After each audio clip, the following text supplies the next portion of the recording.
شو هركز وكي جو هركز زانه أنا كي أم باجاري شهبة باجاري حلبي شيخ مقصود أشرفية أنا كربن دور بيج كرنا كيدنا براستيجي دور بيج كرنا كي بير زحمة لسرو أنا في دميتي مشاندن وكي ومديجي لسرو هاندن يجي زاروك كي بتمني خوني بتشوك جيانا خو جدست دا جبرگو براستی ده حصار دنیجی و همه ام بیجن اف امکانیات حیاتی لسروانا هاتنه گرتن هم ام بیجن اگر خوارم به اگر و خوارم به اگر درمان به ام بیجن چه ابسط حقوق وانی گو انا کی گو کی زارو گرک بید جیان بکه براستیجی هاتنه دور پیش کرن هم زاروک هم مزن هم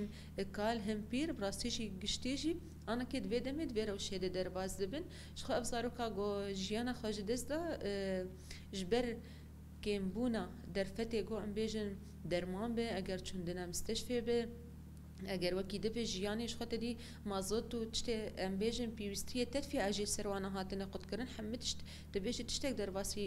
جیوانا نابه جبوه یکی جی افزارو کایا هم سرمجی خوارن هم گو امکانی تنبوجی گو ام بیجن در باسی مستشفى به یا گو مثلا درمانج مستشفى بگره جبوه یکی جی ویزارو کی جیانا خوش دزده یعنی ام جی وک قومیته زارو کبراستی جی ام تشتکی پر به ایش دبینن آنها که گو لسر زارو کمتین مشاندن و وکی قومیته جی براستی جی ام به حصار شرمزار دکش برگو نه حصار یکم لسر